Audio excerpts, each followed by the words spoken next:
Asap hitam pekat membumbung tinggi hingga di jalur perlintasan udara ini berasal dari kawasan pergudangan di dada Pantai Indah, Kabupaten Tangerang, Banten, Jumat siang.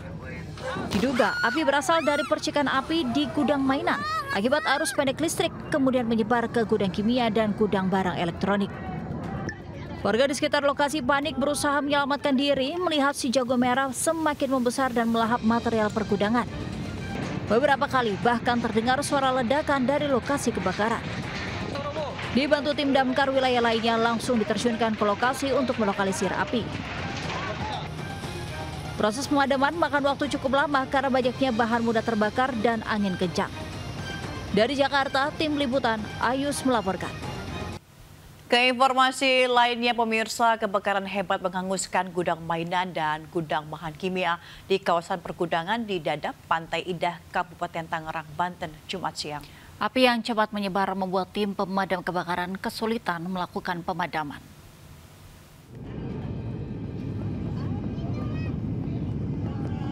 Asap hitam pekat membumbung tinggi hingga di jalur perlintasan udara ini berasal dari kawasan pergudangan di dada Pantai Indah, Kabupaten Tangerang, Banten, Jumat siang.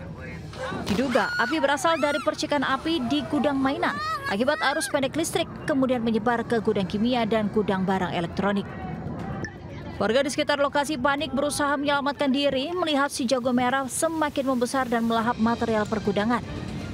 Beberapa kali bahkan terdengar suara ledakan dari lokasi kebakaran. Dibantu tim damkar, wilayah lainnya langsung diterjunkan ke lokasi untuk melokalisir api. Menurut warga sekitar yang melihat awal terjadinya percikan api ini ada di gudang sebelakang Mas ya, di belakang sini. Tepatnya sekitar jam 11 kecil, kemudian lama-kelamaan menjadi besar. Pasti penyebabnya karena ada mungkin kemungkinan katanya warga ada korslet arus pendek mungkin. Oke, baik. Sementara untuk korban jiwa sendiri kira-kira ada atau tidak? Alhamdulillah sampai saat ini tidak ada di laporan mengenai. Pemirsa, puluhan warga jadi korban penipuan program makan bergizi gratis di Tasikmalaya, Jawa Barat. Salah satu korban mengaku rugi hingga 800 juta rupiah.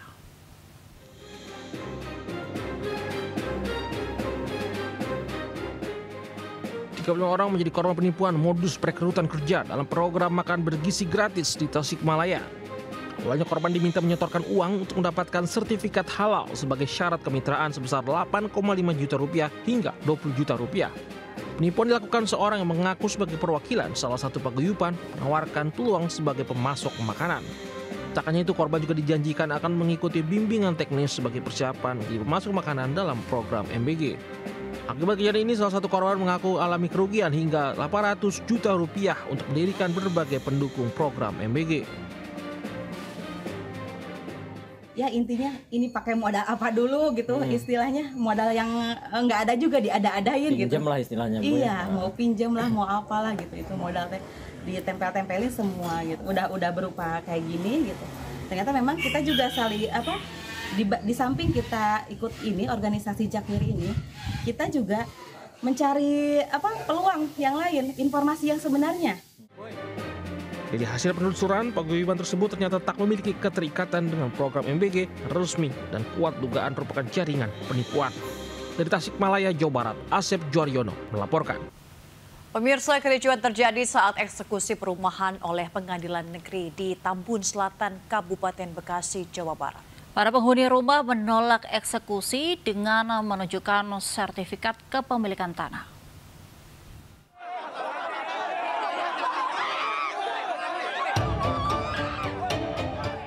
Warga perumahan klaster Setia Mekar Residence di Jalan Raya Rawakalong, Kabupaten Bekasi, Jawa Barat melawan petugas saat rumah mereka akan dieksekusi jurusita pengadilan. Meski para pemilik rumah menunjukkan surat sertifikat kepemilikan tanah, penggugat dan petugas pengadilan menganggap surat yang mereka miliki tidak sah. Akibat ada penolakan dari pengungsi klaster, proses eksekusi lahan berjalan alot hingga malam hari. Para pemilik rumah di perumahan klaster Setia Mekar mengaku sudah menempati rumah tersebut selama 3 tahun dan rutin membayar cicilan ke BTN. Gusur, ya. Sementara harus tetap menyicil ke bank. Sementara saya harus nyicil ke bank. Siap. Kemarin saya tanya ke bank, legalnya aman, legalitasnya aman, sertifikat ini. Ya. Terus gimana saya? Apa yang saya pegang tinggal di negara ini. Kalau sertifikat juga masih begini. Iya, itu tadi di amar putusan itu. Jadi sertifikat lain itu sudah menyatakan tidak berkekuatan hukum lagi. Nah, jadi nomor sertifikat hamil nomor 325 itu yang sah gitu, atas nama pemohon eksekusi. Usai dieksekusi oleh jurusita Pengadilan Negeri Kabupaten Bekasi, penggugat langsung memasang pagar serta pelang di objek lahan yang dimenangkan. Di Kabupaten Bekasi, Jawa Barat, Didit Junaidi, iNews melaporkan. Pemirsa, puluhan warga jadi korban penipuan program makan bergizi gratis di Tasikmalaya, Jawa Barat. Salah satu korban mengaku rugi hingga 800 juta rupiah.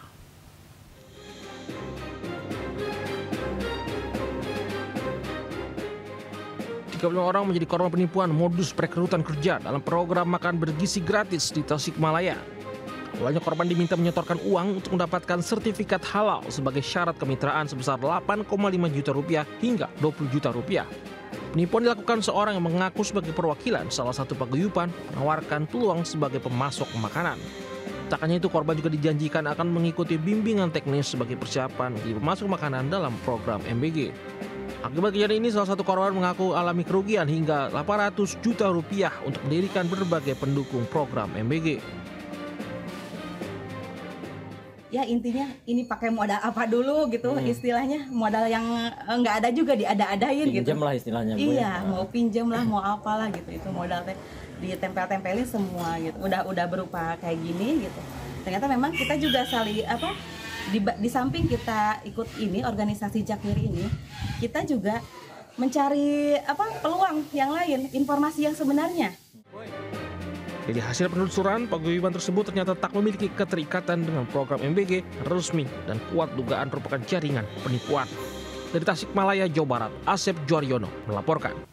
Ke informasi lainnya, pemirsa, kebakaran hebat menghanguskan gudang mainan dan gudang bahan kimia di kawasan pergudangan di Dadap, Pantai Indah, Kabupaten Tangerang, Banten, Jumat siang. Api yang cepat menyebar membuat tim pemadam kebakaran kesulitan melakukan pemadaman.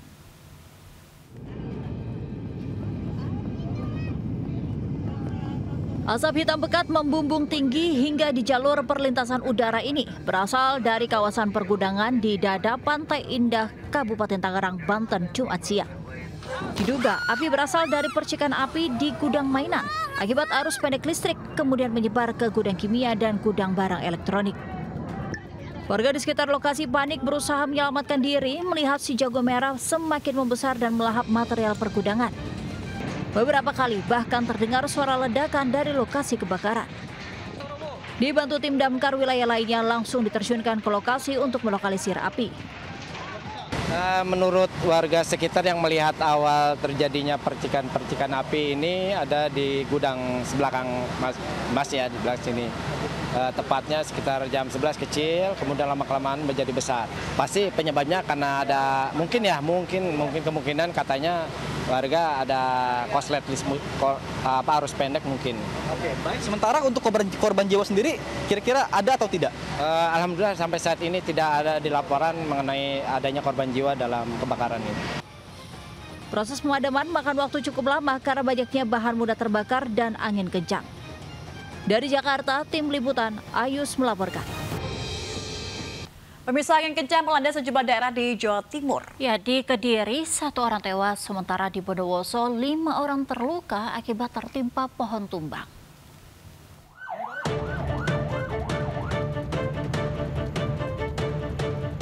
Sebuah pohon sengon berdiameter 40 cm tumbang menimpa pengendara sepeda motor di Desa Blimbing, Kediri, Jawa Timur. Akibat peristiwa itu, korban Surya Adif Pratama, warga Kabupaten Jombang, tewas di lokasi kejadian. Ia terluka parah di bagian kepala hingga tak bisa diselamatkan. Untuk penyelidikan lebih lanjut, polisi mengamankan sepeda motor yang ringsek ke Mapolsek Gurah. Sementara jenazah korban dibawa ke Rumah Sakit Simpang 5 Gumul. Sampai di sini bertepatan dengan robohnya atau tumbangnya sebuah pohon. Pohon apa? Pohon sengon. Untuk kejadiannya 40. Untuk kondisi korban seperti apa sih, Pak? Meninggal. Sampai saat ini dalam keadaan meninggal. Sementara itu di Bondowoso, sedikitnya ada 10 peristiwa pohon tumbang. Sebanyak 5 orang pengendara sepeda motor terluka tertimpa pohon. Mereka langsung mendapat penanganan medis di Puskesmas Wonosari. Selain pengaruh cuaca, pohon tumbang karena kondisinya sudah lapuk dimakan usia. Petugas pun mengimbau warga agar tetap waspada mengingat angin kencang masih berpotensi terjadi. Tim Liputan iNews melaporkan. Pemirsa, 7 siswa SD terluka akibat sekolah tertimpa pohon beringin setinggi 15 meter di Cianjur, Jawa Barat. Sementara di Jakarta, pohon mahoni setinggi 10 meter roboh timpa minibus dan gerobak pedagang.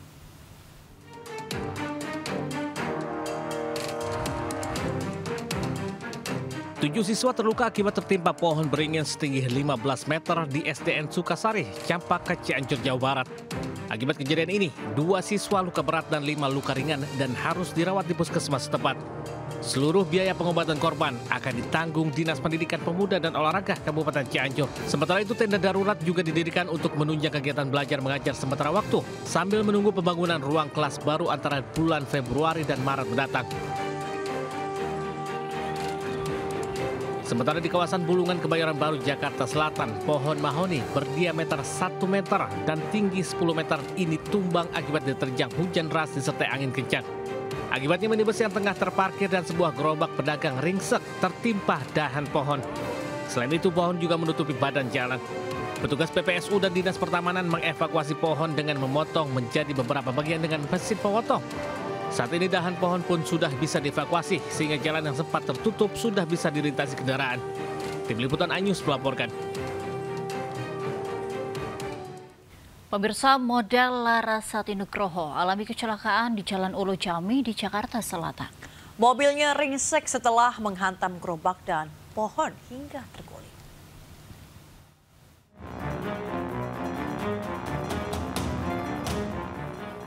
Mobil jenis sedan milik artis dan wanita cantik Fedora Amanda Larasati Nugroho, 27 tahun, terguling di ruas Ulu Jami Raya, Pesanggerahan, Jakarta Selatan.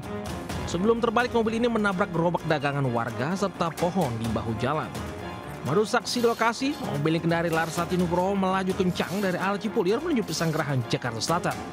Namun pengemudi tiba-tiba hilang kendali hingga mobil pun oleng.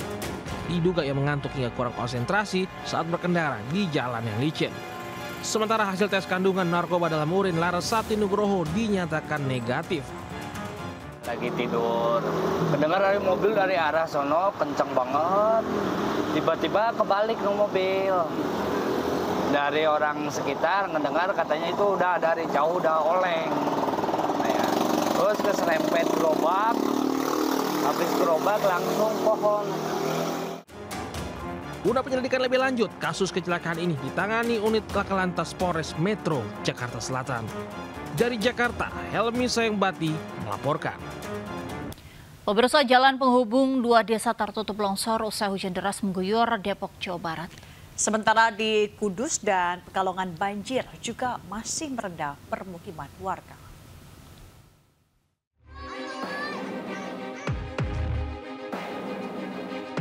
Warga memasang garis pengaman dengan pot bunga serta batang kayu untuk dijadikan pembatas di lokasi longsor sepanjang 7 meter di jalan penghubung antara Desa Bedahan dan Desa Parigi, Sawangan, Depok. Sementara jalan ditutup total, khawatir longsor semakin parah. Sejumlah pekerja pun masih melakukan perbaikan turap. Warga mengaku sangat khawatir akan terjadinya longsor susulan, mengingat intensitas hujan masih tinggi di wilayahnya. Warga berharap pemerintah setempat bisa segera membuat tindakan antisipasi agar longsor susulan tidak terjadi. Iya, cuma pas kejadian tuh pas hujan gede, jadi alhamdulillah nggak ada yang lewat, nggak ada yang ini sih, nggak ada yang kendaraan nggak ada yang lewat gitu. Nah, Ibu harapannya apa, Bu? Harapannya sih ya diperbaiki lah ya. Ya. Khawatir juga. Beruntung saat kejadian tidak menyebabkan korban, sementara pengerjaan turap juga terus dikebut agar tidak ada longsor susulan. Dari Depok, Jawa Barat, Yung Rizky, iNews melaporkan.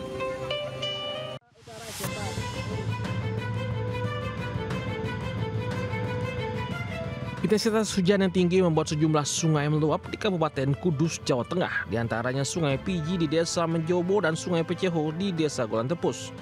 Warga sudah berupaya menutupi aliran sungai dengan kayu namun tak mampu membendung derasnya air. Akibatnya beberapa desa terendam banjir. Selain mengenangi rumah warga, banjir juga merendam ruas jalan utama Kecamatan Menjobo yang menghubungkan antara Kabupaten Kudus dan Pati. Banjir? Ya. Kondisinya gimana Mas, banjirnya Mas? Ya, tidak terlalu dalam. Cuma ada apa sih? Kena arus. Oh, kena arus. Ya. Banjir juga masih merendam di Kota Pekalongan, Jawa Tengah. Beberapa lokasi ketinggian air bahkan mencapai 1 meter. Meski tergenang banjir, masih ada warga yang bertahan di rumah untuk menjaga barang berharga mereka. Sementara sebagian warga terpaksa dievakuasi ke pengungsian saat kondisi air terus meninggi.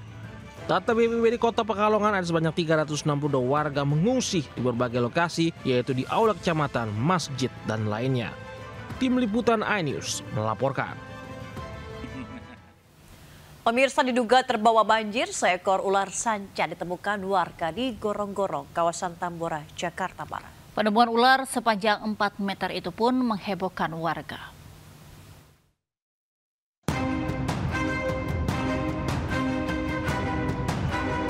Warga digemparkan dengan penampakan ular sanca di dalam Gorong-Gorong, Jalan Pengukiran Raya Tambora, Jakarta Barat. Warga bersama petugas damkar berjibaku mengevakuasi ular. Saat buntut ular sudah diraih, butuh tenaga ekstra untuk mengevakuasi ular ini secara bersama-sama. Kayaknya banjir semalam, jadi ularnya sangat keluar. Dan alhamdulillahnya terlihat oleh warga di dalam gorong-gorong, lalu dari warganya menghubungi tim pemadam kebakaran yang ada di sektor Tambora. Jadi kami mendapat berita langsung meluncur ke TKP Jalan Pengukiran Raya. Berselang 30 menit ular bisa ditaklukkan. Menurut petugas, ular ini diduga terbawa arus banjir yang melanda Jakarta. Agar tak membahayakan, ular sanca dibawa untuk diserahkan ke Balai Konservasi Sumber Daya Alam BKSDA guna dilepas liarkan ke habitatnya. Dari Jakarta, Miftahul Gani, iNews melaporkan. Pemirsa, salah satu keluarga korban tewas menolak damai dengan pihak SMP 7 Mojokerto pasca tewasnya 4 pelajar di Pantai Drini, Yogyakarta. Bisa gitu, bisa dibayar sama ngomong kayak gini. Viral di media sosial, orang tua salah satu siswa korban tenggelam di Pantai Drini emosi menyobek surat yang disodorkan sejumlah perempuan yang diduga guru SMP 7 Mojokerto, Jawa Timur. Anggota keluarga lain ikut emosi dan mengusir mereka hingga akhirnya pergi meninggalkan rumah. Orang tua korban Yosef dan Istiqomah diduga disodori tawaran damai agar keluarga tak melanjutkan kasus insiden tenggelamnya belasan siswa yang mengakibatkan 4 orang meninggal dunia di Pantai Drini, Yogyakarta. Menanggapi viralnya video tersebut, pihak Pemkot Mojokerto membantahnya. Menurut keterangan Pemkot, para guru datang ke rumah keluarga Yosef dan Istiqomah hanya untuk melengkapi data administrasi. Sebanyak 3 siswa sempat terseret arus hingga harus dievakuasi tim SAR. Naas 4 orang di antara mereka hilang terseret arus. 4 korban kemudian ditemukan dalam kondisi sudah tak bernyawa. Dari kota Mojokerto, Salahuddin, iNews melaporkan. Pemirsa, model Larasati Nugroho alami kecelakaan di Jalan Ulu Jami di Jakarta Selatan. Mobilnya ringsek setelah menghantam gerobak dan pohon hingga terguling.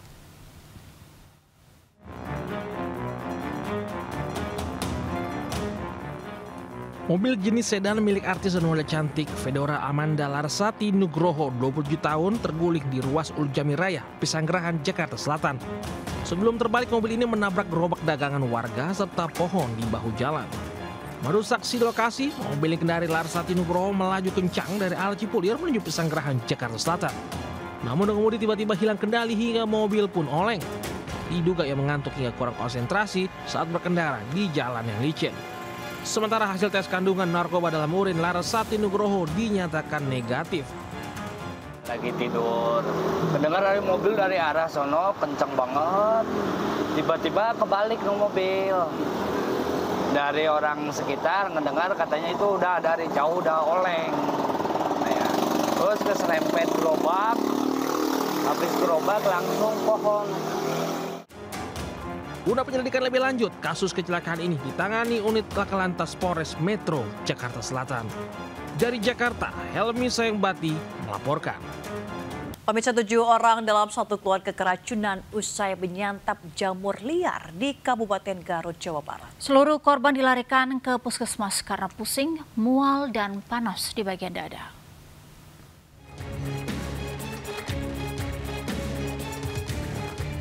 Total ada 7 anggota keluarga yang menderita keracunan usai menyantap jamur liar harus dirawat karena lemas di Puskesmas Selaawi, Kabupaten Garut. Seluruh korban mengeluh pusing dan mual serta panas di bagian dada usai menyantap jamur yang dibawa dari kebun. Pihak puskesmas juga memastikan jika ke-7 pasien benar keracunan usai mengkonsumsi jamur liar dari kebun di bawah pohon kelapa. Seluruh korban pun kini dalam perawatan intensif pihak puskesmas. Jam 8 malam, makannya setengah 9 malam. Keracunannya itu pas setengah 12 malam. Oh, jadi malam. Keluhan anaknya apa, Bu? Muntah pas sudah makan itu pas ya? sudah makan. Terus ada pusing juga? Iya, pusing, sakit dada, sakit perut. Meski saat ini ke-7 korban masih dalam kondisi lemas, namun kondisi kesehatannya sudah mulai membaik. Apalagi anak-anak korban yang sempat muntah-muntah kini sudah bisa merespon saat diajak berkomunikasi. Dari Garut, Jawa Barat, I Solihin, iNews melaporkan.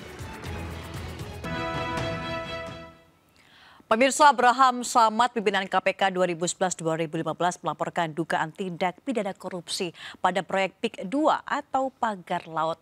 Ia melaporkan Sugianto Kusuma atau Aguan, pemilik Agung Sedayu Group dan Presiden ke-7 Joko Widodo. Koalisi Masyarakat Sipil Anti Korupsi melaporkan dugaan tindak pidana korupsi pada proyek strategis nasional PIK 2 atau kasus Pagar Laut. Mereka melaporkan Sugianto atau Aguan, pemilik Agung Sedayu Group dan Presiden ke-7 Joko Widodo. Samad menduga pada proyek PSN PIK 2 terdapat kong kali kong suap hingga gratifikasi sehingga KPK diminta menyelidiki kasus ini lebih dalam. Yang jelas kita melaporkan proyeknya ya, proyek strategis nasionalnya. Kemudian juga kita melaporkan tentang ada dugaan kuat terjadi suap menyuap gratifikasi di dalam penerbitan ya. Penerbitan sertifikat. Pemirsa, Komisioner KPU Barito Utara Kalimantan Tengah terancam diberhentikan oleh Dewan Kehormatan Penyelenggaraan Pemilu atas dugaan pelanggaran kode etik karena tak menjalankan perintah Bawaslu menggelar pemungutan suara ulang PSU di 2 TPS. DKPP gelar sidang dugaan pelanggaran kode etik penyelenggara pemilu Kamis. Sidang dilakukan dengan memeriksa ketua dan anggota KPU Kabupaten Barito Utara sebagai teradu. Diduga KPU Barito Utara tidak melaksanakan rekomendasi Bawaslu untuk PSU atau pemungutan suara ulang di TPS 04 Malumwaken dan TPS 01 Kampung Melayu. Berikutnya saya akan tidak ada kewenangan KPU atau KPPS atau PPK untuk membuang suara yang sudah diberikan. Kalau memang bermasalah, perolehan suara ada ketidakjelasan suara itu dari siapa yang buat itu, maka seketika bisa diulang. Itu jalan keluarnya, bukan membuang suara atau mensurat suara. Pemirsa, 7 orang dalam satu keluarga keracunan usai menyantap jamur liar di Kabupaten Garut, Jawa Barat. Seluruh korban dilarikan ke puskesmas karena pusing, mual, dan panas di bagian dada.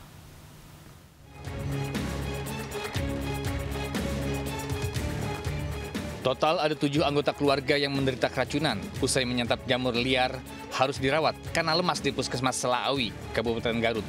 Seluruh korban mengeluh pusing dan mual serta panas di bagian dada usai menyantap jamur yang dibawa dari kebun. Pihak puskesmas juga memastikan jika ke-7 pasien benar keracunan usai mengkonsumsi jamur liar dari kebun di bawah pohon kelapa. Seluruh korban pun kini dalam perawatan intensif pihak puskesmas. Jam 8 malam, makannya setengah 9 malam. Keracunannya itu pas setengah 12 malam. Oh, jadi malam. Keluhan anaknya apa, Bu? Muntah pas sudah makan itu pas ya? sudah makan. Terus ada pusing juga? Iya, pusing, sakit dada, sakit perut. Meski saat ini ke-7 korban masih dalam kondisi lemas, namun kondisi kesehatannya sudah mulai membaik. Apalagi anak-anak korban yang sempat muntah-muntah kini sudah bisa merespon saat diajak berkomunikasi. Dari Garut, Jawa Barat, I Solihin, iNews melaporkan. Kita Kita beralih ke informasi lainnya, pemirsa Menhan Syafri Samsudin bertemu Menteri Pertahanan Prancis Sébastien Lecornu di Kantor Pertahanan Jakarta. Kunjungan Menhan Prancis dalam rangka memperkuat kerjasama pertahanan antara kedua negara.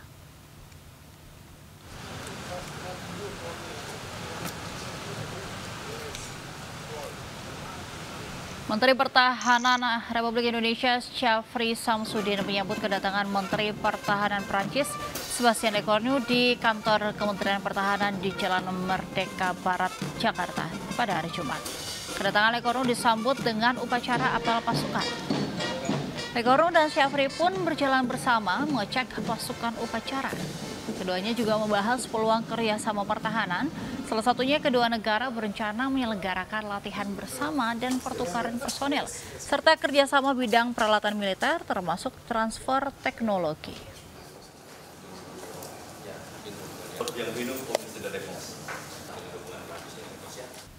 Pemirsa, pelatih timnas U20 Indra Syafri telah memilih 23 pemain terbaik untuk diserahkan ke PSSI jelang Piala Asia 2025. Dengan skuad dan strategi yang ada, tim Garuda optimis dapat meraih sukses di gelaran bergengsi Piala Asia.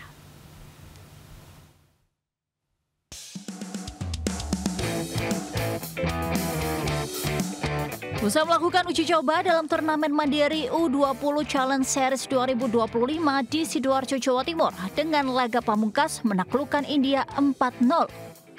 Pelatih timnas Indra Syafri telah memilih dan mengantongi 23 pemain timnas U20 untuk diikutkan ke Piala Asia 2025. 23 pemain timnas U20 yang terpilih ini merupakan hasil seleksi pelatih yang dilakukan selama uji coba turnamen mandiri U20 Challenge Series 2025 yang digelar selama beberapa hari di Gelora Delta Sidoarjo. Meski gagal menjadi juara dari turnamen uji coba ini, namun timnas U20 mendapat banyak manfaat dari turnamen dan menjadi modal untuk turnamen mendatang. Tanggal 2 ya, 23 pemain tanggal 2. Dan tentu itu yang paling kami memastikan siapa pemain-pemain yang kita akan. Setelah kembali ke Jakarta, pelatih timnas U20 Indra Syafri akan melakukan meeting dengan tim pelatih dan tim ofisial untuk mengumumkan 23 nama terbaik ke Sekretariat PSSI untuk ditetapkan sebagai pemain timnas U20. Dengan skuad dan strategi yang ada, tim Garuda optimis dapat meraih sukses di gelaran bergengsi Piala Asia 2025.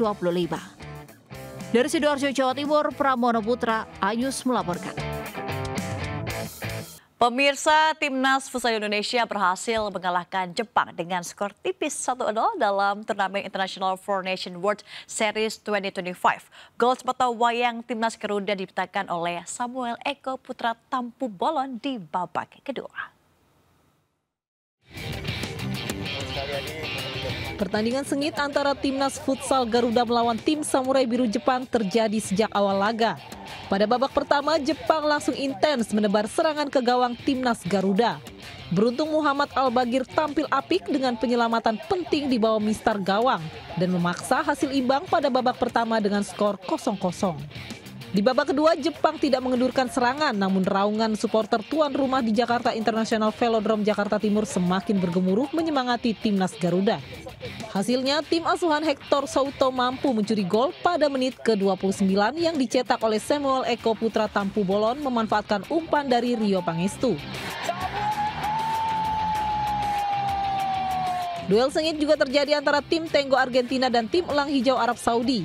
Di sepanjang laga kedua, tim menampilkan permainan yang memukau dan saling jual beli serangan sejak peluit pertama dibunyikan. Arab Saudi sempat mengejutkan Argentina di awal babak pertama dengan 2 gol cepatnya. Tak mau menyerah, Argentina berusaha mengembalikan keadaan hingga berhasil menutup babak pertama dengan kemenangan 4-3. Pada babak kedua, Argentina tampil semakin percaya diri dan langsung menyerang pertahanan lawan hingga berhasil menceploskan 3 gol pada awal babak kedua. Namun Arab Saudi tak mau menyerah dan berusaha mengejar ketertinggalan. Hingga akhir laga pertandingan seru ini harus ditutup dengan skor tipis 8-7 untuk kemenangan tim Tenggo. Tim Liputan iNews melaporkan. Ya, kita beralih ke informasi seputar kuliner nih. Emang paling enak ya kalau weekend tuh kita cari makan gitu, makan enak gitu. Apa di makanannya ini? Kamu suka mie nggak? Wah, suka banget. Apalagi kalau lagi musim hujan, makan mie panas-panas, nikmat. Pas banget. Bisa nih ke Bantul tapi. Jauh tapi ya. Di Bantul ini ada seorang penjual mie ayam yang menjual mie ayam dengan porsi jumbo mega dengan harga murah, topping melimpah. Kita langsung berangkat ya. Dan ini ternyata setiap harinya 700 porsi mie ayam ludes terjual.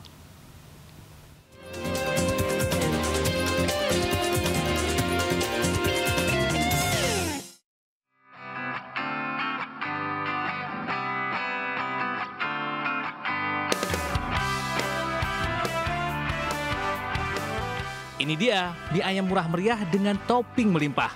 Kedai mie ayam yang berlokasi di Dusun Trisigan, Murti Gading, Sanden, Bantul ini banyak diburu penikmat mie ayam.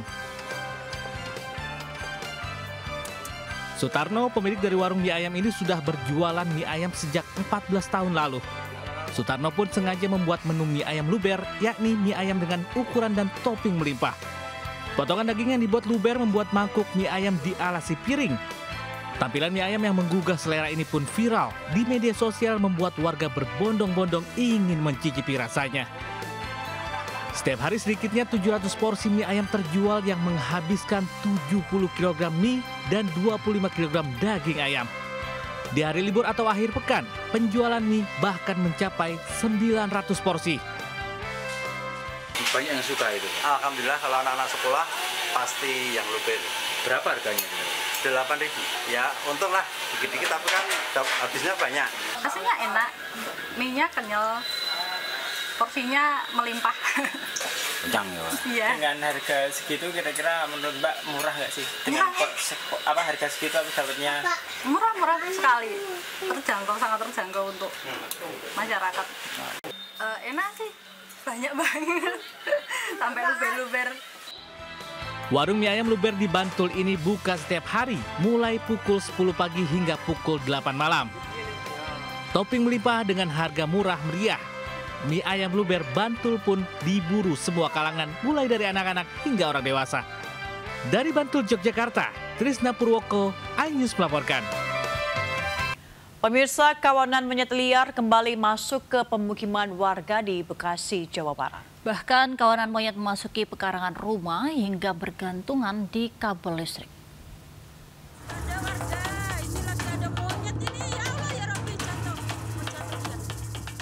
Video amatir warga merekam kawanan monyet liar masuk ke dalam pemukiman di Jati Sampurna, Kota Bekasi, Jawa Barat. Monyet liar yang berjumlah hingga 10 ekor ini bahkan masuk pekarangan dan bergelantungan di kabel listrik.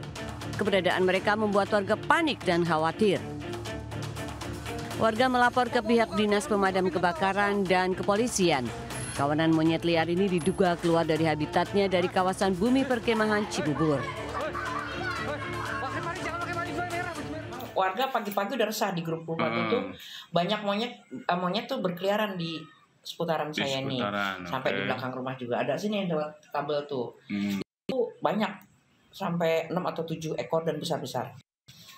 Memang tidak ada korban jiwa, tapi tentunya kita menghindari jangan sampai ada korban lah ya. Sebelumnya, kawanan monyet liar juga sempat terpantau berkeliaran di Jalan Transyogi Cibubur, Jati Sampurna, Kota Bekasi. Peristiwa itu pun terekam kamera dan viral di media sosial. Dari Bekasi, Jawa Barat, Rahmat Hidayat, iNews melaporkan. Diduga terbawa banjir, seekor ular sanca ditemukan warga di gorong-gorong di kawasan Tambora, Jakarta Barat. Penemuan ular sepanjang 4 meter itu pun menghebohkan warga.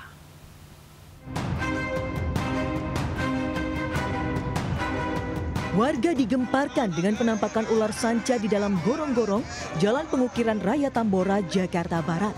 Warga bersama petugas damkar berjibaku mengevakuasi ular. Saat buntut ular sudah diraih, butuh tenaga ekstra untuk mengevakuasi ular ini secara bersama-sama. Kayaknya banjir semalam, jadi ularnya sangat keluar. Dan alhamdulillahnya terlihat oleh warga di dalam gorong-gorong, lalu dari warganya menghubungi tim pemadam kebakaran yang ada di sektor Tambora.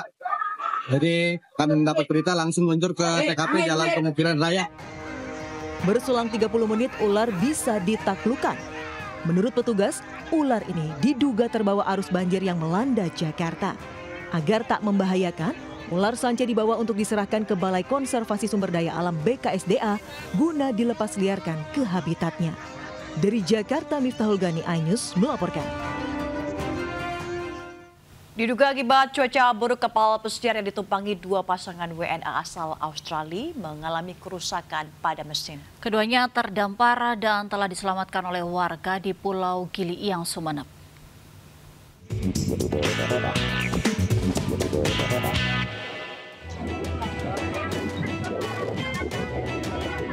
Dua WNA asal Australia ini terdampar di Pulau Giliiang, Sumeneb, Jawa Timur. Diduga cuaca buruk dan mesin kapal yang ditumpangi rusak membuat keduanya terombang-ambing di perairan. Walt Peter John 63 tahun dan Delph Catherine Winford 61 tahun. Awalnya berlayar menuju Pulau Nusa Tenggara Timur. Namun kapal yacht yang ditumpangi pasangan lansia ini mengalami kerusakan mesin dalam perjalanan. Sempat terdampar di Laut Sumeneb, Walt dan Delph akhirnya diselamatkan warga di Pulau Giliiang.